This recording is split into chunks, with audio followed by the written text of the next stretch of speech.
Hello दोस्तों, स्वागत है आपका आज की वीडियो में। तो आज हम परसेंटेज की सीरीज में देखने वाले हैं कुछ अलग टाइप के क्वेश्चन। जैसे कि आपको बोर्ड पे दिख रहा होगा वेन डायग्राम, वेन आरेख। तो कुछ इन पे बेस्ड क्वेश्चन भी बनते हैं, या फिर ये कहें कि हम अपने सॉल्यूशन को इजी बनाने के लिए हम वेन डायग्राम का प्रयोग करते हैं। तो आपने इसे रीजनिंग में भी कई बार पढ़ा होगा कि कुछ इस टाइप से हम इसमें डायग्राम बनाते हैं और कुछ चीज़ यहाँ पे ये कॉमन आती है, तो इस टाइप से हम अपने क्वेश्चन को सॉल्व करते हैं। बेसिकली इसमें वो वाले क्वेश्चन आते हैं कि जैसे किसी कोई विद्यार्थी है, नई किसी कक्षा की बात की जाए तो कक्षा में कुछ विद्यार्थी इंग्लिश में पास होते हैं, कुछ मैथ्स में पास होते हैं, या फिर दोनों में फेल होते हैं, या फिर हमें निकालना होता है कि एटलीस्ट एक में कितने बच्चे पास हुए। तो इस टाइप के क्वेश्चन इसमें आते हैं। तो चलिए जल्दी से इस टाइप के क्वेश्चन हम आज डिस्कस कर लेते हैं। तो चलिए अपने पहले क्वेश्चन के साथ हम आज की क्लास को स्टार्ट करते हैं। पहला क्वेश्चन आपको बोर्ड पे दिख रहा होगा, किसी परीक्षा में 70% परीक्षार्थी अंग्रेजी में तथा 80% परीक्षार्थी गणित में उत्तीर्ण होते हैं। यानी कि इन्होंने हमें पास वाला परसेंटेज दे रखा है और कह रहा है अंग्रेजी में 70% किस में है, इंग्लिश में, इसे ई लिख देते हैं, और 80% है हमारे मैथ्स में। तो ये है हमारे 80%, वो भी मैथ्स में, इसे मैंने एम से डिनोट किया है। और ये कह रहा है 10% दोनों विषयों में अनुत्तीर्ण हुए हैं, यानी कि फेल हुए हैं। तो इसने हमें फेल का भी दे रखा है, फेल कितना 10%, वो भी इंग्लिश प्लस मैथ्स दोनों में क्या है, ये फेल हुए हैं। आगे क्वेश्चन कह रहा है यदि दोनों विषयों में कुल 144 परीक्षार्थी उत्तीर्ण होते हैं, यानी कि दोनों विषयों में कुल 144 परीक्षार्थी उत्तीर्ण हो तो परीक्षार्थियों की कुल संख्या क्या थी, ये हमें निकालना है। यानी कि इसने हमें ये भी दे रखा है पास किसमें, इंग्लिश और मैथ्स दोनों में कितने बच्चे पास होते हैं, ये दे रखे हैं हमें 144। तो हमें निकालना है total number of student, total number of student, ये हमें फाइंड आउट करना है। तो इसे हम इजीली करेंगे वेन डायग्राम की मदद से। और कैसे करेंगे ये हम यहाँ पे ध्यान रखेंगे। यहाँ पे सबसे पहले ध्यान देने वाली बात ये होती है वेन डायग्राम में, वेन डायग्राम हम उसके अकॉर्डिंग, उस डेटा के अकॉर्डिंग बनाएंगे जो कि हमें दोनों में कॉमन दे रखा होगा परसेंटेज टर्म्स में। ठीक है, यहाँ पे हमें कॉमन क्या दे रखा है, फेल वाला, कि दोनों में फेल 10% है। तो हम अपना जो वेन डायग्राम है वो फेल के अकॉर्डिंग बनाएंगे। ठीक, फेल के अकॉर्डिंग बनाएंगे। तो यहाँ पे हमारा पास वाला परसेंटेज है, पहले हम इसे क्या करेंगे, फेल में कन्वर्ट कर देते हैं। जैसे फेल, तो ये हम निकाल देंगे इंग्लिश में। पहले इंग्लिश की बात करते हैं। अगर इंग्लिश में 70% हमारे पास है तो फेल कितने हो जाएंगे, 30। तो इंग्लिश में फेल हो गए 30%। उसके बाद बात करते हैं मैथ्स की। मैथ्स में अगर 80% पास है तो फेल कितने हो जाएंगे हमारे, फेल हो जाएंगे हमारे 20%। तो हमने ये फेल निकाल दिए। यहाँ पे फेल, जैसे अब मैंने कहा है कि इसे हम ध्यान में रखेंगे। ध्यान में किसे रखना है, जो कि हमें दोनों में कॉमन दे रखा होगा, उसी के अकॉर्डिंग हम अपना वेन डायग्राम बनाएंगे। क्योंकि जब हम ये डायग्राम बनाएंगे, ये वाला गोले वाला, तो बीच में वही चीज़ आती है जो दोनों में कॉमन हो। और हमें दोनों में पास कितने हैं, ये हमें रियल वैल्यू दे रखी है, परसेंटेज वैल्यू नहीं दे रखी है, इसलिए हम पास वाले में इसे नहीं बना सकते, वैसे भी नहीं बना सकते। तो यहाँ पे हम क्या करेंगे, दोनों में पास दे रखे हैं तो दोनों में फेल का परसेंटेज हम निकाल सकते हैं। तो उसी के आधार पर हम क्या करेंगे, अपने क्वेश्चन को सॉल्व करेंगे। तो इसे हम इंग्लिश का मान लेते हैं और इसे मान लेते हैं मैथ्स का, और ये दोनों में क्या हो जाएगा, कॉमन हो जाएगा। और ये किसका बनाया है हमने, ये बनाया हमने फेल का वेन डायग्राम। तो इंग्लिश में फेल कितने हैं हमारे, इंग्लिश में फेल है 30% और मैथ्स में फेल है हमारे 20%। और यहाँ पे दे रखे हैं दोनों में फेल कितने हैं, 10%। तो ये हो जाएगा हमारा 10%। अब यहाँ पे एक और चीज़ ध्यान में रखने वाली बात होती है, चलो यहाँ पे टेबल ही बना देते हैं जिससे ईजी हो जाएगा, इंग्लिश और मैथ्स। तो कुछ इस टाइप की ये टेबल होने वाली है। अगर हम दोनों की कैलकुलेशन करें, नॉर्मल सी अगर बात करें कि पास और फेल की, तो सबसे पहले आता है कि इंग्लिश में भी पास, मैथ्स में भी पास। ठीक, उसके बाद आएगा इंग्लिश में पास, मैथ्स में फेल। उसके बाद आएगा इंग्लिश में फेल, मैथ्स में पास और दोनों में फेल। तो ये 4 कंडीशन हमेशा हमारे सामने बनी रहेंगी, चाहे ये क्वेश्चन हो चाहे कोई अलग क्वेश्चन हो, तो 4 कंडीशन हमेशा हमारे पास बनी रहेंगी। तो यहाँ पे हमने फेल वाला परसेंटेज निकाला है, यानी कि इसे जब हम सॉल्व करेंगे तो यहाँ पे हमारा जो आंसर आएगा इसके इस डायग्राम के अकॉर्डिंग, वो आएगा फेल एटलीस्ट 1 सब्जेक्ट, यानी कि मिनिमम एक सब्जेक्ट में फेल, मिनिमम एक सब्जेक्ट में फेल। और ये यहाँ पे इस डायग्राम की मदद से निकालेंगे। आप लोगों ने पहले भी इसे सॉल्व किया होगा, तो इसे सॉल्व करना बहुत इजी है।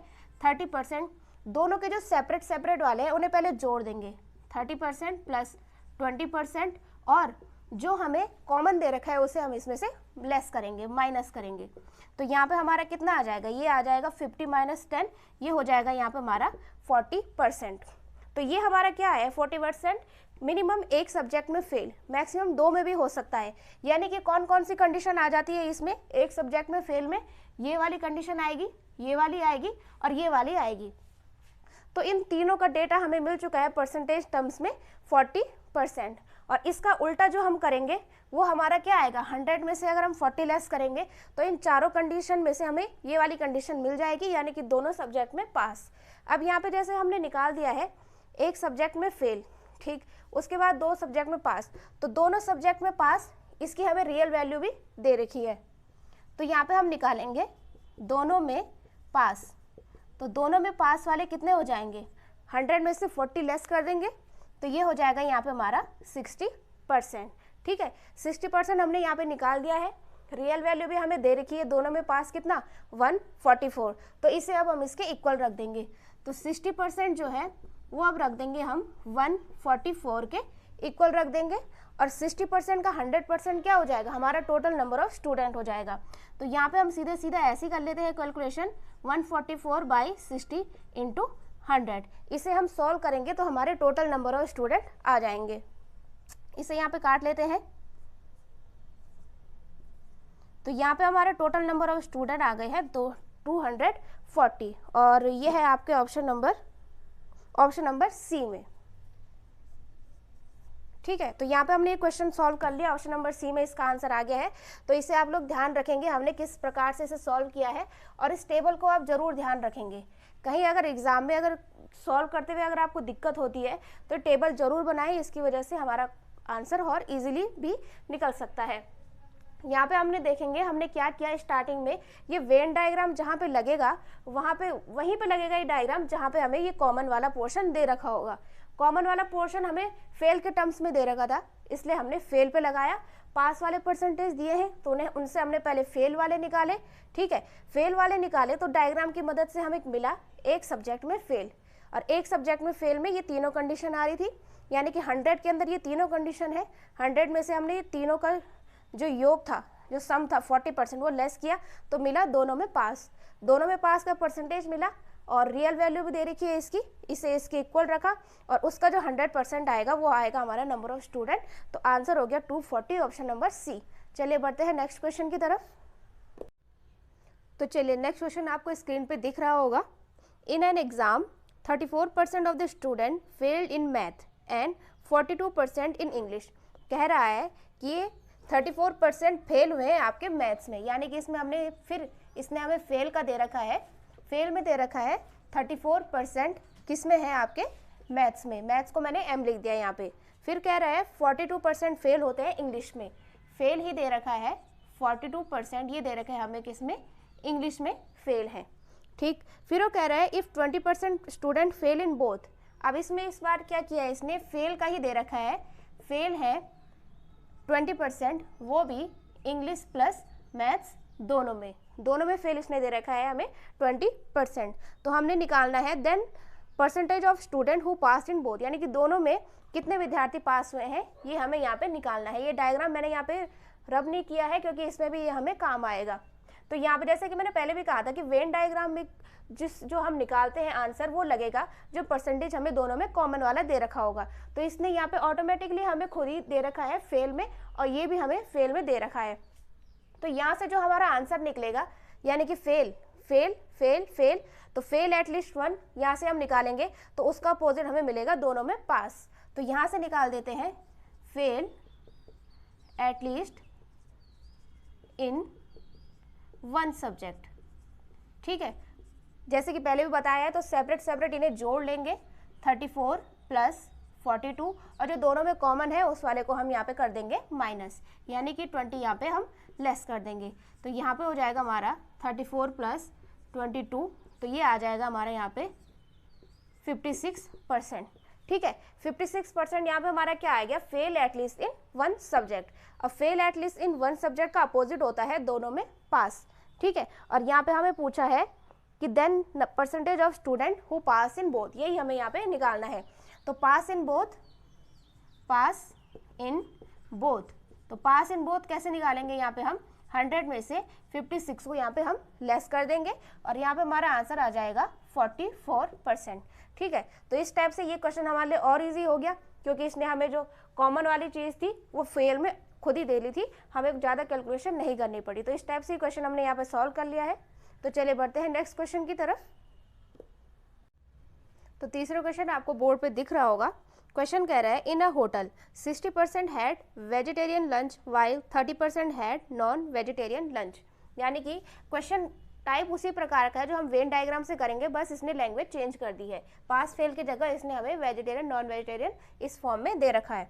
तो ये कह रहा है कि वेजिटेरियन, इसे मैं वी से दिखा लेती हूँ, ये खाते हैं 60% लोग। ठीक है, उसके बाद ये कह रहे हैं 30% लोग खाते हैं नॉन वेज। तो नॉन वेज को मैं एनवी लिख देती हूँ, ये खाते हैं हमारे 30% लोग। ठीक, उसके बाद ये कह रहा है इफ 96 पीपल वर प्रेजेंट, यानी कि टोटल इसने हमें दे रखा है, टोटल कितने लोग थे वहाँ पे 96 वहाँ पे टोटल लोग थे। Then how many did not eat either type of lunch, यानी कि जिन्होंने कुछ भी नहीं खाया है तो वो हमें यहाँ पे निकालना है, कुछ नहीं खाया। ठीक है, यहाँ पे हमारे यहाँ पे टेबल बन रखी है, इसमें हम थोड़ा एडिट कर लेते हैं। इसे हम लिख देते हैं वेज वी और इसे लिख देते हैं नॉन वेज एन वी। ठीक है, यानी कि जिन्होंने वेजिटेरियन खाया, दोनों ने खाया, एक ने खाया, या फिर दोनों ने कुछ भी नहीं खाया। ठीक है, तो यहाँ पे हमें ये निकालना है।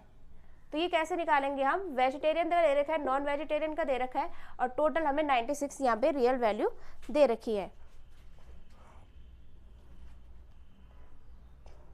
यहाँ पे हमें बीच में ये भी दे रखा था 50% had both type of lunch, ये मिस हो गया यहाँ पे, यानी कि वेज प्लस नॉन वेज ये भी हमें यहाँ पे दे रखा है 15%। तो यहाँ पे ये चीज़ यहाँ पे मिस हो गई थी, मैंने लिख दी है कि जिन्होंने वेज और नॉन वेज दोनों टाइप का खाना खाया है वो कितने हमारे 15%। और जैसे कि हमने पहले भी डिस्कस किया है कि हमारा वेन डायग्राम किसके अकॉर्डिंग बनाएंगे, हम बनाएंगे जो हमें दोनों में कॉमन वाली चीज़ दे रखी होगी। कॉमन इसमें यहाँ पे दे रखा है कि जो वेज और नॉन वेज दोनों खाते हैं, और यहाँ पे भी परसेंटेज जो हमें दे रखा है अलग अलग से सेपरेट वाला, वो भी खाने वाला ही है। ठीक है, तो यहाँ से हमारा वेन डायग्राम से हमारा कौन सा वाला आंसर निकलेगा, यहाँ से हमारा आंसर निकलेगा जिन्होंने कम से कम कुछ ना कुछ खाया है, एक टाइप का खाना खाया है। ठीक है, एक तरह का खाना खाया है, एक तरह का खाना खाया है जिन लोगों ने, वो यहाँ से हमारा आंसर निकलेगा। ठीक है, तो आंसर कैसे निकलेगा, हम यहाँ पे वेन डायग्राम बनाएंगे नहीं। ठीक है, आप लोगों को समझ आ गया होगा। तो ये हम कर देंगे दोनों को प्लस, सेपरेट सेपरेट वाले पहले प्लस कर देंगे, 60 प्लस 30, और जो दोनों में कॉमन है उससे हम यहाँ पे माइनस कर देंगे। ठीक है, तो यहाँ से आंसर आ जाएगा 60 प्लस 15, तो ये हो जाएगा हमारे यहाँ पे 5 और ये 7, यानी कि 75%। 75% यानी कि जिन्होंने एक तरह का खाना खाया है मिनिमम, यानी कि ये वाली कंडीशन, ये वाली 1, ये वाली 2, ये वाली 3, ये तीनों कंडीशन जो है हमें यहाँ पे दे रखी है। एक तरह का खाना खाया है 75%, ये हमारे यहाँ पे आंसर आ गया। ठीक है, इसके बाद अगर हम 75% को 100 से लेस करेंगे तो हमें कौन सा परसेंटेज मिलेगा, जिन्होंने कुछ भी नहीं खाया है। ठीक है, जिन्होंने हमें यहाँ पे कुछ भी नहीं खाया है, तो इससे पहले लेस कर देंगे। तो यहाँ पे हमारा 75% निकल चुका है, जिन्होंने कि कोई भी खाना खाया है, एक टाइप का खाना यहाँ पे खाया है, वो निकल के हमारे यहाँ पे 75%। अब अगर हम इसका उल्टा कर देते हैं तो वो आएगा हमारा जो दोनों टाइप का खाना जिन्होंने खाया है, जिन्होंने दोनों में से कोई भी खाना नहीं खाया, तो वो यहाँ पे हमारा आंसर निकलेगा। तो इसके बाद क्या करेंगे, क्योंकि हमें रियल वैल्यू, इसकी हमें रियल वैल्यू तो नहीं दे रखी है कि एक ही तरह का खाना खाया है, तो इसे हम इक्वल में रख नहीं सकते, ना हमें इसका उल्टा वाला, इसलिए तो हमें निकालना है कि दोनों में से जिसने कुछ भी नहीं खाया, ये हमें निकालना है। तो रियल वैल्यू का यूज कैसे करेंगे हम, जब इसने टोटल दे रखा है 96, यानी कि टोटल कितना होता है किसी भी चीज का 100%, तो 100% को हम यहाँ पे 96 के इक्वल रख देंगे। ठीक है, और यहाँ से हम निकालेंगे अपनी 1% की वैल्यू, ये हो जाएगा आपका 96/100। ठीक है, 1% की वैल्यू यहाँ से हमारी निकल चुकी है। उसके बाद यहाँ पे से अगर हम 100 में से 75 लेस करते हैं तो कौन सा आंसर आएगा, जिन्होंने दोनों में से कुछ भी नहीं खाया है। ठीक है, तो ये कितना हो जाएगा, ये हो जाएगा हमारा 100 माइनस का 75, तो ये आ जाएगा हमारा यहाँ पे 25%, यानी कि 25% कौन से लोग हैं जिन्होंने कुछ भी खाना नहीं खाया है। तो यही हमें क्वेश्चन में निकालना भी है। जब 1% इक्वल टू 96/100 है तो 25% कितना हो जाएगा, ये हो जाएगा यहाँ पे हमारा 25 इंटू 96/100। इसे काट लेंगे, ये कट जाएगा 4 टाइम्स, फिर उसके बाद यहाँ पे कट जाएगा 4 2 और उसके बाद यहाँ पे आ जाएगा 24। ठीक है, तो 24 यहाँ पे हमारा आंसर आ चुका है। तो देख सकते हैं आप लोग, इसमें हमने थोड़ा सा खेल ये किया है कि इसने हमें टोटल वैल्यू दे रखी थी और परसेंटेज के इक्वल रखने वाली हमारे पास कोई वैल्यू थी नहीं, तो यहाँ पे हमने पहले 100% को ही 96 के इक्वल रखा, उसके बाद हमने यहाँ पे अपना आंसर निकाला। चलिए बढ़ते हैं नेक्स्ट क्वेश्चन की तरफ। अगला क्वेश्चन आपको स्क्रीन पे दिख रहा होगा, ये थोड़ा अलग टाइप है। जो पिछले हमने तीन क्वेश्चन किए हैं वो वेन डायग्राम से रिलेटेड थे, इनमें से जो और क्वेश्चन बनते हैं आप इनकी प्रैक्टिस कीजिए। अगला क्वेश्चन है when the price of a product is decrease by 10%, यानी कि क्या कह रहा है, प्राइस जो है 10% डिक्रीज होता है। ठीक, उसके बाद कह रहा है the number of product sold increase by 30%, यानी कि जो उसकी बिक्री होती है, यानी कि कंजप्शन कितना बढ़ गया उनका, 30% वो इंक्रीज हो गया। What is the percentage effect on total revenue, तो टोटल रेवेन्यू पर कितना फर्क पड़ा ये हमें यहाँ पे निकालना है। तो यहाँ पे आप एक सिंपल से ही फॉर्मूला तो नहीं है पर इस चीज को याद रखेंगे, चाहे हमारा रेवेन्यू हो, रेवेन्यू किसे कहते हैं कि जब हम कोई दुकान खोलते हैं तो कितना वो कमा रहा है उसे हम कहेंगे रेवेन्यू, चाहे वो यहाँ पे हमारी सैलरी हो, ठीक है, सैलरी भी इसमें आएगी, वो भी यहाँ पे हमारा आएगा, चाहे वो हमारा एक्सपेंडिचर हो, एक्सपेंडिचर किसे कहेंगे, यानी कि हमारा खर्चा, तो उसे भी हम एक्सपेंडिचर कहेंगे, ये तीनों आएंगे। और इसके इक्वल्स क्या होता है हमारा price, price into consumption, price into consumption, यानी कि कितना उस पर खर्चा हुआ है और कितना उसे हमने कंज्यूम किया है। तो ये सिंपल सा फॉर्मूला आप याद रखेंगे, इसे शॉर्टकट में हम ये भी लिख लेते हैं, E इक्वल्स P इंटू सी। इसे आप इस तरह से समझ सकते हैं जैसे कि हम किसी रेक्टेंगल के एरिया की बात करते हैं, A equals L into B, ठीक है, A into L into B और E equals P into C. तो इस तरह से इसे याद रखेंगे। जैसे हमने कल एक क्वेश्चन डिस्कस किया था कि लंबाई को किसी रेशियो में हम बढ़ा रहे हैं, तो एरिया को कांस्टेंट रखने के लिए हम चौड़ाई को किस रेशियो में घटाएं, ठीक है, क्योंकि कुछ ना कुछ फर्क तो इस पर पड़ेगा। अगर हम ये नहीं करेंगे तो एरिया पे कुछ ना कुछ फर्क पड़ेगा, तो उसी रेशियो में हमने बी को लेस किया ताकि ए जो है हमारा कांस्टेंट बना रहे। चलिए बढ़ते हैं क्वेश्चन की तरफ। ये कह रहा है कि प्राइस 10% घट गया है, 10% घट गया यानी कि 1/10 ये हो जाएगा हमारा 9/10। फिर कह रहा है जो कंजप्शन है सी वो हमारा 30% इंक्रीज हो गया है, 30% इंक्रीज यानी कि 3/10, 3/10 का इंक्रीज हो जाएगा 13/10, ठीक है। सीधे सीधे इसे यहाँ पे फॉर्मूले में रखते हैं, यहाँ पे रेवेन्यू की बात की जा रही है तो यहाँ पे आर रख देते हैं इक्वल्स में, इक्वल्स हो जाएगा सीधा सीधा 9/10 इंटू 13/10। इसे सॉल्व करेंगे, सॉल्व करके यहाँ पे आएगा हमारा 117/100, यानी कि पहले अगर 100 था तो अब कितना हो गया 117 हो गया, यानी कि 17 की वृद्धि हो रही है, 17 का इंक्रीमेंट हो रहा है 100 पे, यानी कि ये आ जाएगा हमारा 70%। और हमें निकालना था यहाँ पे कि रेवेन्यू पे टोटल इफेक्ट कितना पड़ रहा है, तो इफेक्ट पड़ रहा है 17%। लेकिन क्वेश्चन यहाँ पे खत्म नहीं होता है, इसने कहा है कि इफेक्ट कितना पड़ रहा है, लेकिन ये पड़ रहा है 70% इंक्रीज। आप देख रहे होंगे 100 से बड़ा है 117, तो ये क्या हो रहा है यहाँ पे इंक्रीज हो रहा है। ऑप्शन में आपको दिया रहेगा पहले में ऑप्शन में दिया रहेगा 70% डिक्रीज, तो आप क्या करोगे जल्दीबाजी में इसे ही टिक कर लोगे, लेकिन वहाँ पे हमें ये ध्यान भी रखना है कि यहाँ पे ये इंक्रीज हो रहा है, तो ऑप्शन बी या सी में या फिर लास्ट में दिया होगा ये ऑप्शन करेक्ट वाला कि 17% ये क्या हो रहा है इंक्रीज हो रहा है हमारा। तो इस चीज का भी आप लोग जरूर ध्यान रखेंगे, इंक्रीज हो रहा है या फिर डिक्रीज। चलिए बढ़ते हैं नेक्स्ट क्वेश्चन की तरफ। तो नेक्स्ट क्वेश्चन आपको बोर्ड पे दिख रहा होगा, since the price of petrol decrease by 16 complete 2/3%, यानी कि प्राइस की बात करी है इसने, प्राइस कितना हो रहा है 16 कंप्लीट 2/3% ये हो रहा है यहाँ पे डिक्रीज।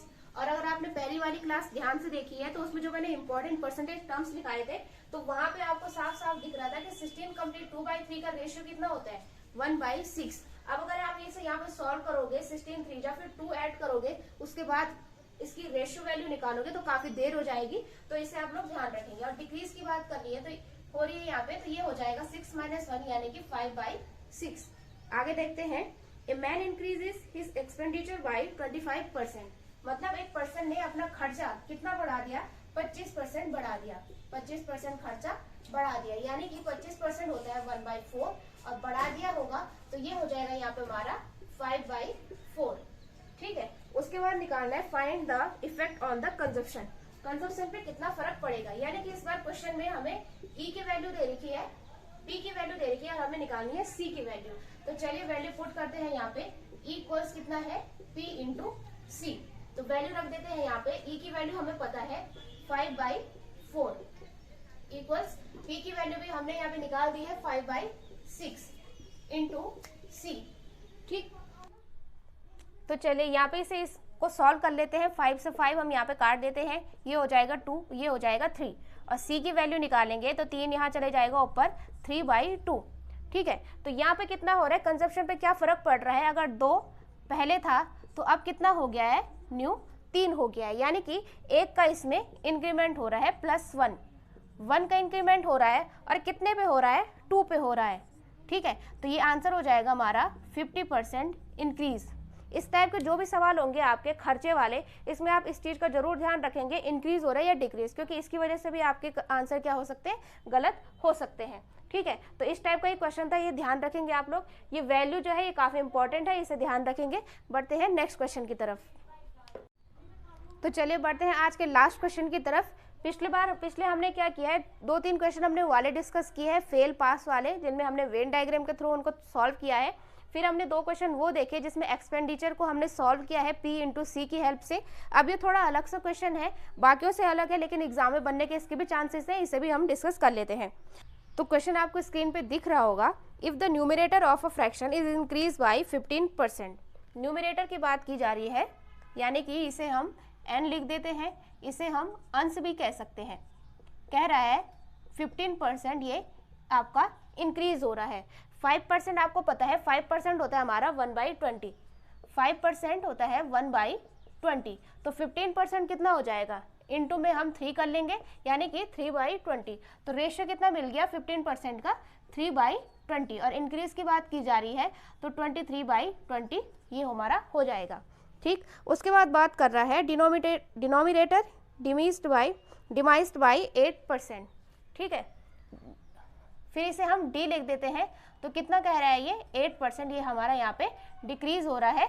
या जैसे कि आप लोगों को पता होगा कि 4% कितना होता है हमारा 1/25, 4% होता है हमारा 1/25, तो हमें 8% निकालना है, तो क्या करेंगे, सीधे सीधे इसमें 2 का मल्टीप्लाई कर देंगे।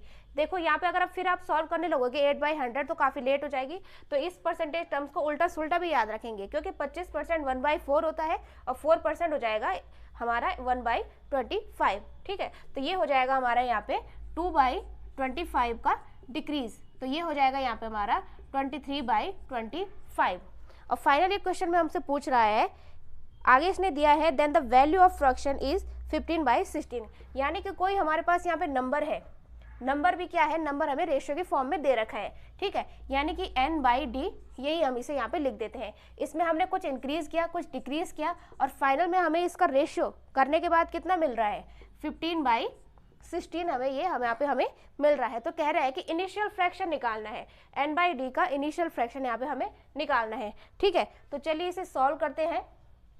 इसे चाहे तो हम ऐसे भी लिख सकते हैं, आप सॉल्व करने की दृष्टि से ये कह रहे हैं कि अंश में कितना चेंजेस किया है आपने, न्यूमरेटर में 23/20 और हर में कितना किया है 23/25, और फाइनल में जाके रेशियो कितना हो गया हमारा 15/16। अगर यहाँ पे कंफ्यूजन हो रहा है तो इसे ब्रैकेट में लिखे हम यहाँ पे x भी कर लेते हैं, यानी कि x वो नंबर था, उसके हमने अंश में इतना चेंज किया, हर में इतना चेंज किया, फाइनल में रेशियो मिल गया ये।